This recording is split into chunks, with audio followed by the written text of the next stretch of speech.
দিন যে বিজয় হোক এটা আমরা যে চাই, এটার জন্য আমাদের কি কাজ করা দরকার, কি কাজ করা দরকার আর কি?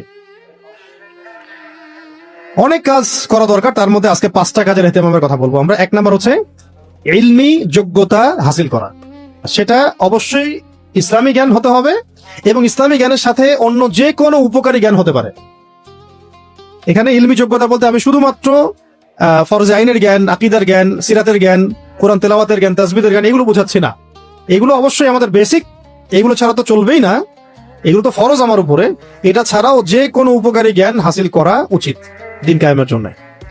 যেমন প্রযুক্তির জ্ঞান, হ্যাঁ, যেমন ইন্টারনেটের জ্ঞান, অর্থনীতির জ্ঞান, সমরনীতির জ্ঞান, পলিটিক্সের জ্ঞান, সোশ্যাল অ্যাফেয়ার্সের, ওয়ার্ল্ড পলিটিক্সের, ওয়ার্ল্ড অ্যাফেয়ার্সের, জিও পলিটিক্সের যে কোনো উপকারী জ্ঞান যেটা আমাকে ইসলামের মানে ইসলাম প্রচার প্রসারে সাহায্য করবে সেটাই হাসিল করা উচিত।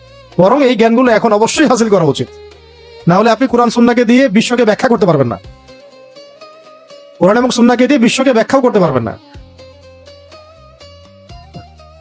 আমি বহু মানুষকে আগেও বলেছি, এখনো বলছি যে এখনো বাংলাদেশের মধ্যে এমন অনেক মানুষ আছেন যারা কোরআন সুন্নাহ পড়েন কিন্তু অর্থনীতি বুঝেন না, বিশ্ব রাজনীতি বুঝেন না, অর্থনীতির মারপ্যাচগুলো বুঝেন না, পশ্চিমাদের অপতৎপরতাগুলো বুঝেন না, তাদের ট্র্যাপগুলো বুঝেন না, ফাঁদগুলো বুঝেন না। অনেক মানুষই আছেন যারা কিন্তু কোরআন সুন্নাহ তারা পড়ছেন। কাগজের মুদ্রা, ইলেকট্রনিক মানি আর দিনার দিরহামের পার্থক্য কি, কোনটা থাকলে ভালো হতো, কোনটা থাকলে আমাদের মানে স্বার্থ উদ্ধার হতো, সেটাও আমরা অনেকে বুঝি না। একটা হালাল হারাম জায়েজ না জায়েজের প্রশ্নটা আরেকটা প্রশ্ন। একটা প্রশ্ন হচ্ছে আমি ঠকছি না জিতছি, আমি ঠকতেছি না জিততেছি, এটা তো একটা গুরুত্বপূর্ণ প্রশ্ন। অর্থ ব্যবস্থা দিয়ে আমাদেরকে ঠকানো হচ্ছে। হালাল হারাম জায়েজ না জায়েজ সেটা তো একটা বড় মাসালা থাকলো, শরীয়তের মাসালা। একটা হচ্ছে এই যে বৈষয়িক মাসালা, যে আমাকে ঠকানো হচ্ছে, তো জুলুম করা হচ্ছে আমার উপরে, তা আমার উপর জুলুম করা হচ্ছে, আমি জুলুম মেনে নিচ্ছি, এটা কি ঠিক হচ্ছে কিনা? পুরো উম্মার উপর জুলুম করা হচ্ছে, আমরা মেনে নিচ্ছি বা ওদের পক্ষেই আমরা ফতোয়া দিচ্ছি, এটা ঠিক হচ্ছে কিনা? তো অনেকেই আছেন অর্থনীতি বুঝেন না। এই অর্থনীতির যে এখনকার আধুনিক অর্থনীতি যেটা, ওইটা ওদের মারপ্যাচগুলো বুঝতে পারেন না, ওদের রাজনৈতিক মারপ্যাচগুলো বোঝেন না।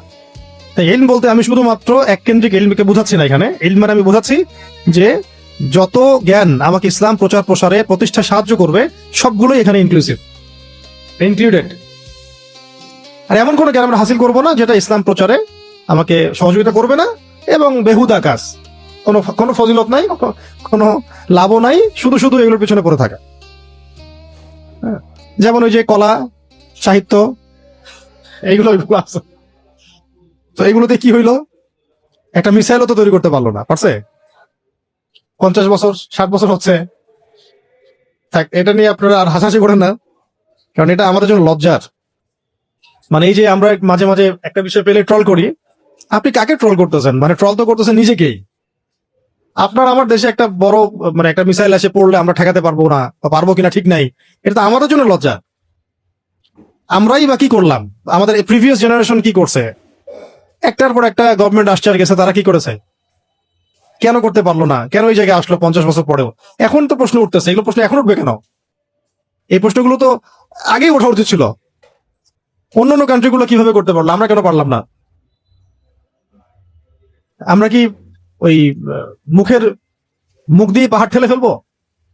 মুখ দিয়ে আমরা যুদ্ধ করে ফেলবো? যুদ্ধ তো এখন ঢাল তলোয়ার হবে না। অনেকে বলে যে ঢাল তলোয়ার দিয়ে শেষ আমার যুদ্ধ হবে, হাদিসের ব্যাখ্যা করছেন অনেকে।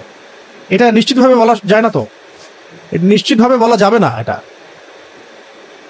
কারণ অনেক হাদিসের শব্দ আছে যেগুলো রূপকথায় আসছে। দাজ্জাল রুটির পাহাড় নিয়ে ঘুরবে। রুটির পাহাড় মানে হাতে করে রুটি পাহাড় নিয়ে ঘুরবে নাকি? তাই মনে হয় আপনার কাছে? দাজ্জাল বের হবে, একটা রুটির পাহাড় নিয়ে ঘোরা শুরু করবে। তার এক হাতে জান্নাত থাকবে, এক হাতে জাহান্নাম। তার মানে কি বুঝছেন? জান্নাত হাতে নিয়ে ঘুরবে, জাহান্নাম হাতে নিয়ে ঘুরবে?